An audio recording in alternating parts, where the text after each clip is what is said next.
The eighth day of Chanukah is very anticlimactic because there's quite literally nothing that we do today.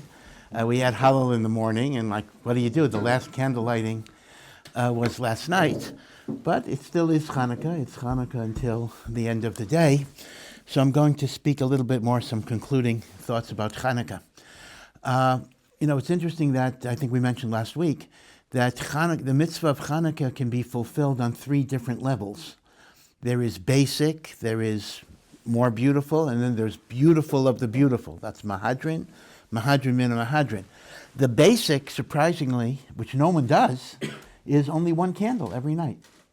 Meaning, one candle, not counting the shamash, of course, one candle night 1 and even one candle night 8.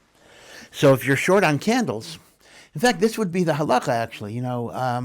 Let's assume, it's Baruch Hashem, it's relatively rare today, but let's assume that you didn't have, you have to light 36 candles over Chanukah. So let's assume you only have, 20 candles. So instead of using it up before the end, it would actually be better to ration it. So you only light one candle a night, etc., because that way you're doing the mitzvah every night. Now, if you want to do it better, there is one candle for every person in the household, which is still not what we do. But what we do is beautiful of beautiful, and that's the famous machlokes Beit Shammai and Beit Hillel, where Beit Shammai says you start with 8 and you go down, and Beit Hillel says you start with 1 and you go up, and as is usually the case, not 100% of the time, but well over 95% of the time, when there's a machloket between Beit Shammai and Beit Hillel, we of course follow the view of Beit Hillel. So what I want to talk about today is I want to kind of analyze a little bit what is the dispute between Beit Hillel and Beit Shammai. Why would Beit Hillel say you go up, and why does Beit Shammai say you go down?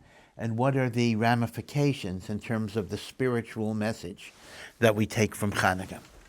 So I'm going to offer two explanations for the machlokes, both of which are in the Gemara, but the Gemara is very concise, and the Gemara does not elaborate it. So essentially, what I'm just going to be doing is I'll be offering an elaboration on what the Gemara itself says. One explanation is that Beit Shammai views the miracle of Chanukah from the perspective of potentiality, meaning obviously there was a miracle that God enabled an amount of oil that could only burn one day, and God somehow gave it a slow burning capacity that it was able to stretch out for 8 days. So in terms of potentiality, the potentiality of the oil, at least in retrospect, diminished with the passage of time, meaning once we see this miracle of the oil burning for 8 days, I then go backwards and I say, that means on day 1, God endowed that oil with an 8-day burning capacity. By day 2, it only had a 7-day burning capacity. By day 8, it only had a 1-day burning capacity. So when you look at it in terms of HaKadosh Baruch Hu endowing the oil with a certain potentiality, the potentiality diminished in time. Beit Hillel, however, is not looking at the miracle in terms of potentiality, but in terms of its actualization and how we visualized it. So consequently, on day 1, which anyway wasn't a miracle, that's another question, we only see the oil burning for 1 day. By day 2, we see it burning for 2 days, or at least into the second day. By day 8, we see it burning for 8 days. So, in other words, Beit Shammai views the miracle in terms of the divine potentiality in the oil. Beit Hillel looks at it in terms of actualization. Now, this is a fairly abstract point, and you may be wondering, okay, what's the relevance other than the theoretical construct? But in fact, there actually is a deep message here. Because here's the thing. For most of us, if you were to ask anybody who has any familiarity at all with Beit Shammai and Beit Hillel, what is the difference between the school of Shammai and the school of Hillel? So the answer that you would get 9 out of 10 times, maybe 10 out of 10 times, is, Beit Shammai is usually stricter, and Beit Hillel is more lenient. And that's a pretty true statement, right? People look at Beit Shammai, of course it's caricature, sometimes you look at Beit Shammai or Shammai. Beit Shammai is the name of the school, but founded by Shammai, founded by Hillel, who were people. They say, oh, Shammai is this mean guy. He gets up every morning and thinks, how can I make life harder for people? And Beis Hillel gets up every morning and says, how can I make life easier for people? That's certainly not the way it works. But it's true that in halacha, Beit Shammai is machmir and Beit Hillel is mekel. Now, when I look at the Chanukah debate, however, you would think that that has nothing to do with that issue, because they're both lighting the same number of candles. Whether you're going 8-7 or 1-2, you're going to wind up with the same 36 candles. So l'chora, one would assume that a machlokus like Chanukah has nothing to do with the general tendency of Beit Shammai to be strict or Beis Hillel to be lenient. And yet, there's a marvelous article written by a great Gaon, who's not alive anymore, Rav Shlomo Yosef Zevin, in which he actually shows that if you delve into the idea of chumrah and kula, leniency and strictness, you'll actually see that the Chanukah question is also connected to that. And that is the following. Why is it so that Beis Shammai gravitates towards the strict understanding of halacha, and Beis Hillel gravitates towards the lenience? So here's a very important point that you need to understand. This is not done by any self-conscious, preconceived agenda. See, it's not the way it works that you might think, like it works in politics, that Beis Shammai is determined to be strict and Beis Hillel is determined to be lenient. That's not how it works. Any responsible posek, and Kal V'chomer, the great Tanoim, they're looking for truth. They're not looking for some preconceived result. But here's the thing. The prism through which you perceive truth is filtered through the spiritual root of your neshama in God's infinity. So it's not that Beis Hillel decided I'm going to be lenient. Beis Hillel is objectively seeking truth. Beit Shammai is objectively seeking truth. But the truth they perceive is a function of what is called the shoresh, the root of their neshama. And it is said that Beit Shammai's neshama is rooted in God's midas hadin, attribute of justice, and Beis Hillel's neshama is rooted in God's attribute of mercy. And this dichotomy actually goes back to the very creation of the world. Let's look at the first 3 words of the Chumash. Bereshis, bara Elokim. In the beginning, God created heaven and earth. Now the word for God in that pasuk is the word Elokim. Elokim is said to be the midat hadin. So Chazal say, and Rashi brings this from the Medrash, that God's original plan, God's optimal plan, so to speak, was to create the world based on strict judgment. Meaning, you do a sin, you get zapped with lightning. You do a mitzvah, you get $1 million. God wanted to create a world based on strict justice. Righteousness comes out ahead, evil gets punished. But God saw that the world could not survive on a standard of strict justice. So God had to moderate the midat hadin by adding into it a measure of rachamim. And therefore the world as it exists is a synthesis of midas hadin and midat harachamim. And that is why the Chumash begins, Bereshis, God's original thought was bara Elokim, to create the world with midas hadin. Ra'ah, he saw, she'ein ha'olam mitzkayem, the world could not endure with strict justice. So he combined mercy with justice, and that's why we find later in the Chumash that the world was created by Hashem Elokim. Hashem is Yud Kei Vav Kei, Elokim, Rachamim and Din. So it turns out that God's original and actually optimal plan was Din, But as a concession to the weaknesses of human beings, God moderated the din with rachamim. So it is said the following: Beit Shammai's neshama is rooted in God's original plan, which is midat hadin. Beit Hillel's neshama is rooted, or when I say neshama, Hillel and his yeshiva is rooted in the actualization of the plan. So now, based on this, we actually see Beit Shammai is looking at potentiality, the way the world should have been. Beit Hillel is looking at actualization. So Reb Zevin writes, this is a very brilliant insight of connection, that the same logic of why Beit Shammai is strict and Beit Hillel is lenient is because Beit Shammai is looking at the potentiality of the way things could have been, and Beit Hillel is looking at the actualization, is exactly the discussion by Chanukah, in which Beit Shammai is looking at the potentiality of the oil, and Beit Hillel is looking at the actualization. So although, in the case of Chanukah, it is not a question of strictness and leniency, because they're both the same, but the underlying conceptual structure of potential versus actualization is consistent across the board. Again, that's a very, very nice insight. Now, there is a teaching.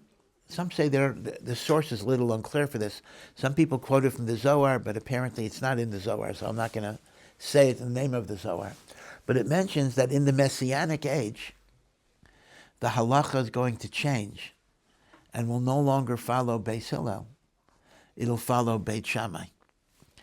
And if you think about that, that actually makes perfect sense, because in reality, if Beit Shammai is in sync with God's original vision for the world, and Beit Hillel is in sync with, so to speak, the compromise that God made for an imperfect world, when the world reaches a higher level of perfection, Hashem will revert to his original plan, and as a result, the halacha will follow Beit Shammai, who's rooted in the midat hadin.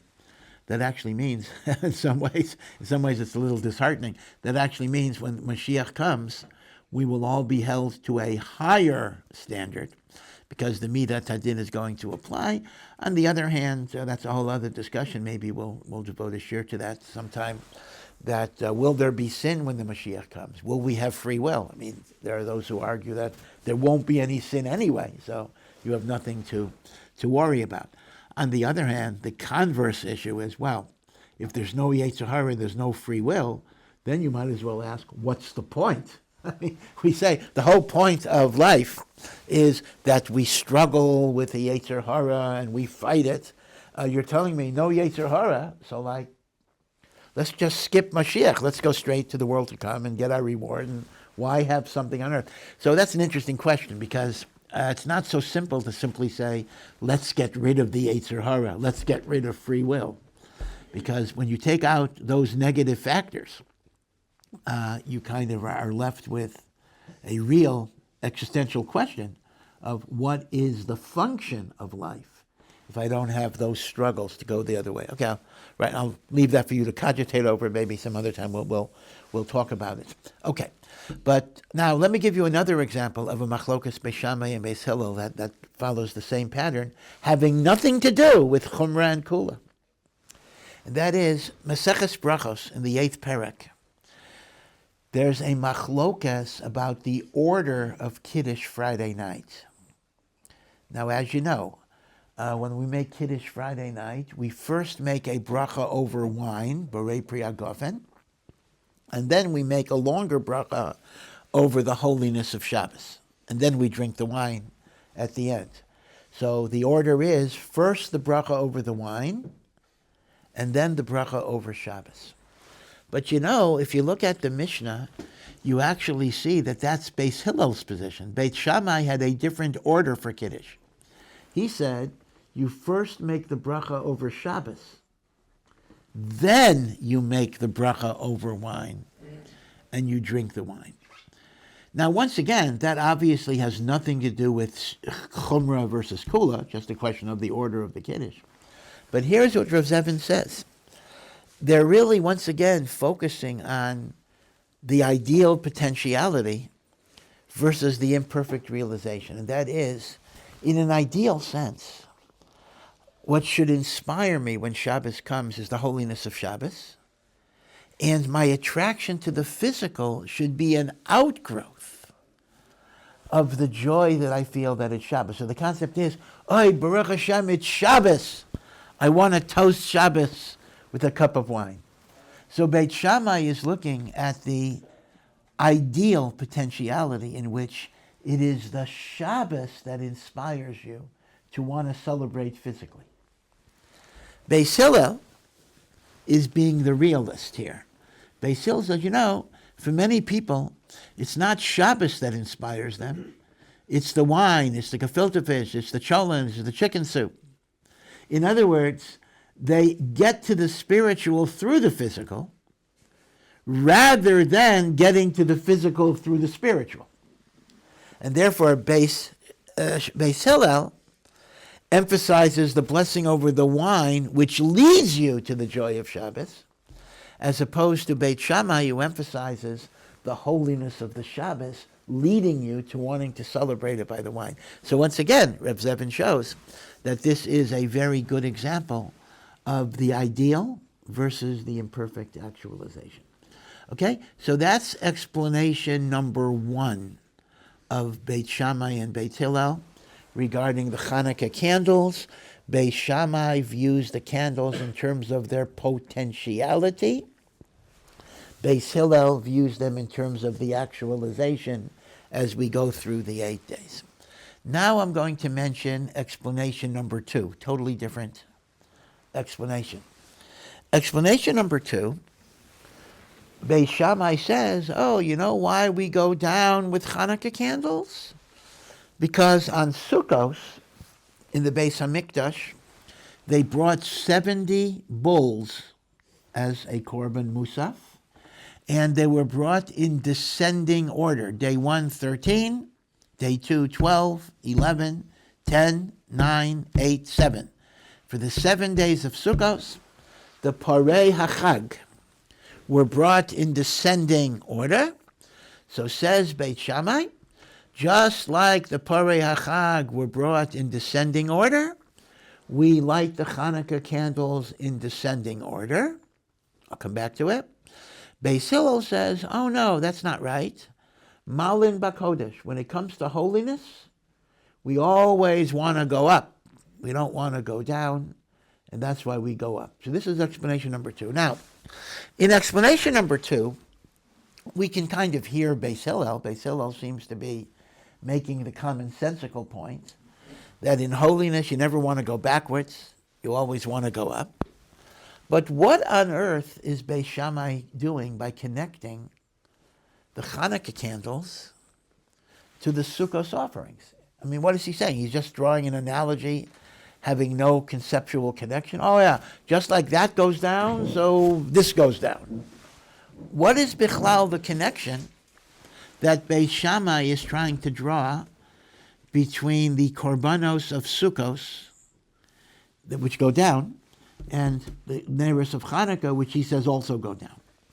So I want to share with you a thought from the Sfas Emes, one of the great Hasidic Rebbes, a Rebbe. He died in the beginning of the 20th century. And he says the following. He says, let's go back to the Sukkot thing itself, and let's understand that. Because even without Chanukah, you got a problem. Why does the Torah say the korbanos of Sukkot go down? What does that even mean? So the Gemara itself gives us a key to this. The Gemara itself explains that if you add up all of the parim that are brought on Sukkot, they add up to 70. Right, 13, 12, going down to 7, add up the digits, you get 70. 70 is said to be the number of the nations of the world that try to destroy the Jewish people in various ways. Some destroy us by genocide. Some destroy us by forcible coercion, like Antiochus. Some destroy us by assimilation, whatever it would be. But there are 70 nations, and the Jewish people are described by Chazal as a lamb that is surrounded by 70 wolves who try to destroy us. So the concept of the bulls going down in number is a symbolic reminder that as we approach redemption, and Sukkot is very much connected to redemption, the wars of Gog and Magog are set to happen on Sukkot, which is why many people read into the October 7th massacre of 2023 of last year, which it wasn't on Sukkot, but it was the day after Sukkot. It was Shmini Atzeret. Some see that as the final apocalyptic beginning of the wars of Gog and Magog that are supposed to happen on Sukkot, give or take a day or whatever it would be. But the reminder is that the powers of evil will diminish as we approach redemption. And even if it seems at various times that these powers of evil have ascendancy, like Hamas, whatever it would be, that is regarded as the final death throes, just as a candle, before it goes out, has a final flame that comes up. And just as even a human being, right before death, there can sometimes be a big convulsion. So too, the apparent ascendancy of evil as we approach redemption is said to be the final convulsion.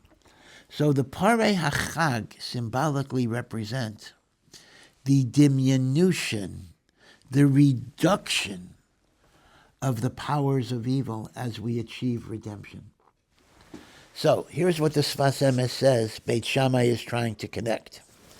Just as the Korbanos of Sukkot represents a triumph over external evil, evil that is external to us, the Neiros of Chanukah represent a diminution, a reduction of the powers of evil that are within us.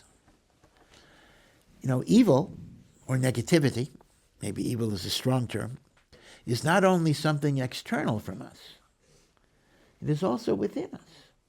We have midos that we have to correct. We might have jealousy, we might have hatred, we might have anger, laziness, right? We have to work on uprooting the evil or the negativities within us. So Beit Shammai says, here's my connection to Sukkot. The Parei HaChag go down because they represent the diminution in external evil as we approach redemption. When we look at Neirot of Chanukah, here's the thing. When I look at the flame of Chanukah, I am looking through a mirror at my soul, because a human soul is called a flame. This is the pasuk in Mishlei, in Proverbs.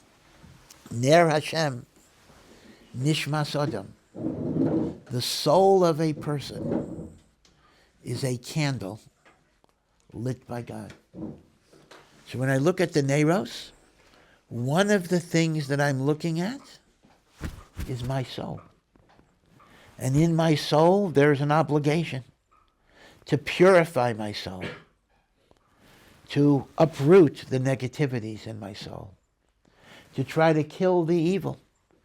Fire is understood in this metaphor as that which burns away. So as a result, if when I look at the candle and I see my soul, and I recognize, like Sukkot, which is the war against external evil, that I have to wage a war against the evil within me, the hopeful trajectory is you'll have less and less to work on with the passage of time. It's like, I begin with 8 things I got to burn away. And Baruch Hashem, as I achieve partial success, I got 7, 6, 5, 4. In other words, looking at it as a purification process, the hope would be that you've achieved mastery, you've achieved success as you go up. And that's his analogy to Sukkot. Sukkot is the diminution of externalized evil. The Neirot of Chanukah, which is a mirror to my neshama, is a diminution of the internalized evil as I try to purify myself, using fire as a metaphor for that which burns away and destroys that which is no good. So the analogy to the to the Purim of Sukkot is not just a haphazard, accidental analogy. It's the same type of process. Now, what is Beis Hillel's response to that? So here is Beis Hillel's response. And this can also be a variant between ideal and imperfect realization. In effect, this actually links up. And that is, well, listen, if you're a righteous person, if you're a strong person, you can stare your inadequacies and failures in the face and work on them. But for many of us, if I'm overly preoccupied with my failures and with my mistakes, what's going to happen very often is not that I'm going to work on them and repair them, but the other way around. I get depressed. I get despondent. I lose hope. I feel helpless and I feel hopeless. So, once again, maybe in an ideal world or an ideal personality, it's like how do we take criticism, right? Let's assume, I'm sure we've all been there. Somebody criticizes you, right? Now, even if it's legitimate, and maybe especially when it's legitimate, because if somebody accuses you of something that's totally crazy, it may not even bother you. Like somebody would say, why are you wearing that ridiculous floral dress? That's probably not going to bother you so much because it's a hallucination. But when there's legitimate criticism, how painful it is for all of us, I include myself. It just gets us upset, gets us angry, gets us defensive. Because when we kind of are confronted with our mistakes and our failures, it often does not lead us to constructive growth. It often leads us to despair. So Beis Hillel is suggesting, he's also going with Beit Shammai, that the candles are a mirror into my soul. I'm looking at my neshama. But when it comes to perfecting your neshama, instead of focusing on the negatives and burning them away, capitalize on your strengths and generate light. Take the mitzvos that you're already good in. Build on them. Sometimes darkness is best attacked, not by focusing on the darkness, but by generating light. And in this image, instead of looking at fire as that which burns and destroys, you look at fire as that which illuminates and gives warmth. Now you might say, in some ways, and this is a caricature, this is absolutely an oversimplification, but I think it's a useful oversimplification. This may be the difference between Hasidus and Musar. Both Hasidus and Musar are what you might call spiritual revival movements within Judaism. The Hasidic movement is a little older. The Hasidic movement is from the 18th century, 1700s. The Musar movement in Lithuania, where we saw Salanter, is the 19th century, right? So Hasidus preceded Musar. But both of them are movements that were designed to inspire us to serve Hashem on a deeper level and not just go through the externalities of doing mitzvahs. In fact, they are directed to religious Jews. They are not outreach movements in the sense of kiruv. In other words, both Hasidus and Musar did not put their energies, whether that's right or wrong is another question, but they did not put their energies in taking non-religious Jews and making them from. These were movements within the religious community to focus on what you might call a more internal connection to the Torah, as opposed to just going through the motions. So people want to know, okay, what is the difference between the Hasidic movement, Hasidus, in all of its manifestations? Of course, Hasidus is not a monolith, but in all of its manifestations, how is Hasidus different than Musar?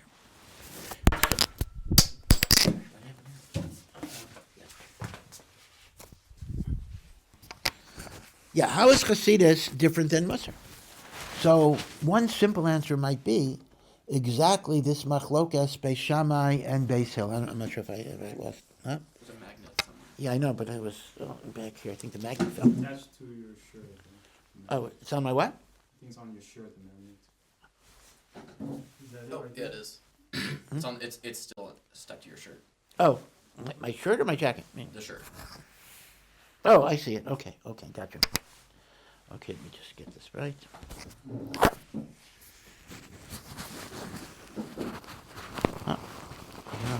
It may have lost its magnetism. Okay, if I hold it here, is it okay? We'll pick it up. Table, I think. Okay. All right. So here's the thing.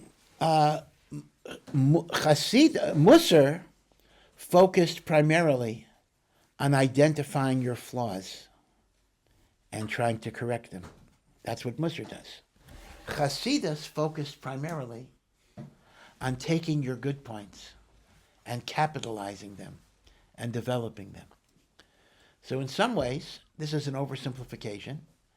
Beit Shammai was following Musar, and Beis Hillel was following Hasidus. Of course, this whole thought is from the Sfas Emes, who was a Chassid, so the fact that he makes Beis Hillel more of a Chassid is perhaps to be expected. Now, I do want to say that this is an oversimplification, simply because even in Musar, there were movements within Musar that stressed the positive aspects of the human personality. This was the famous altar of Slobodka. And in Hasidus, there were movements of Hasidus that stressed the depravity of man. If you think about the Kotzker Rebbe, one of the most enigmatic and interesting people, there was a lot of talk about, arrogance and, a lot of the negative attributes of a person. But as a general rule of thumb, I think it's fair to say that the predominant emphasis of Musar had been on identifying the negatives, and the predominant emphasis of Hasidus has been generating light, and the Sfas Emes sees this in the Machlokas Beis Shammai and Beis Hillel.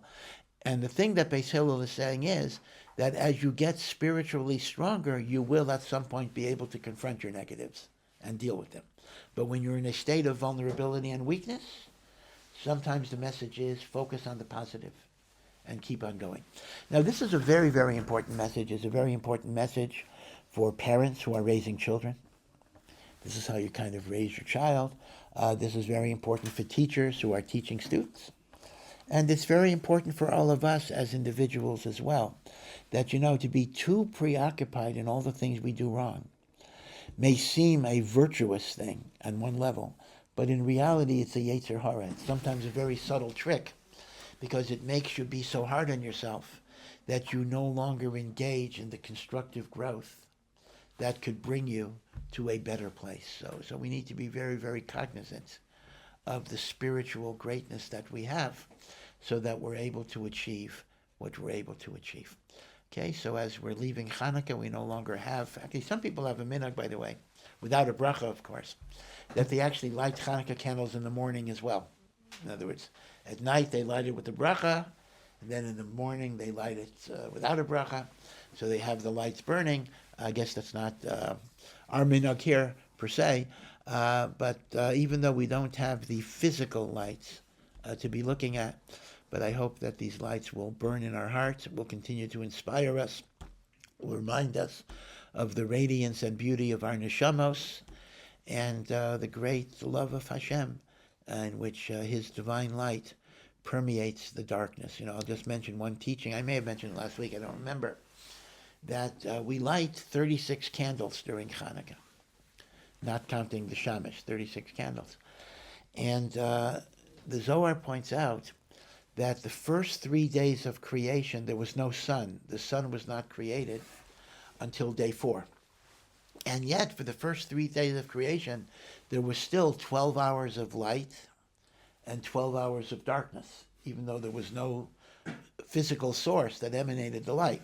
So that means for 36 hours, meaning 12 for day 1, 12 day 2, 12 day 3, there was light without the sun. And that light is said to be the light of the Shekhinah that kind of illuminated the world, and then there was darkness. There was a withdrawal of that light. So there were 36 hours of divine Shekhinah light in the world that was then hidden away when the sun was created on day 4. So this is called Or Haganuz, the hidden light. So it says that the 36 hours of the hidden light come back into the world through the 36 candles. of Chanukah, that they represent the light of the Shekhinah. And that is why there is such an inyan that although we're not allowed to get benefit from the candles, we can't read by it. That's why there's a shamish, because when they didn't have electricity, you would read by the shamish and the like. But there is an inyan there to sit by the candles, to look at the candles, to stare at the candles, because you're absorbing the presence of HaKadosh Baruch Hu in those candles. So, B'ezras Hashem, I hope that we merited to absorb some of that light, and may it inspire us and elevate us as we go back to the winter. Again, Eretz Yisrael, well, it gets cold and rainy here too, but we don't always have a sense. I always think about, my parents are from Poland. I always think about the Eastern European winters, which were so dark and snowy and icy and cold. And Chanukah was like that little brief respite of that light that pierced through the darkness. And then we go back to the drudgery of winter and the darkness of winter and the cold of winter and the snow of winter. And that's kind of a symbol sometimes for life is difficult. But it's that light that gives you that hope to keep on going on. So as I say, I don't know if you live in San Diego, you can really appreciate Chanukah the same way. I think the notion of Chanukah and winter is itself a very important juxtaposition, because it reminds you to keep the faith and keep your courage and keep your faith in HaKadosh Baruch Hu and your faith in yourself, even in those darkest moments. So, B'ezras Hashem, may we be zocheh to that. Thank you for listening to this SOMAYACHS production.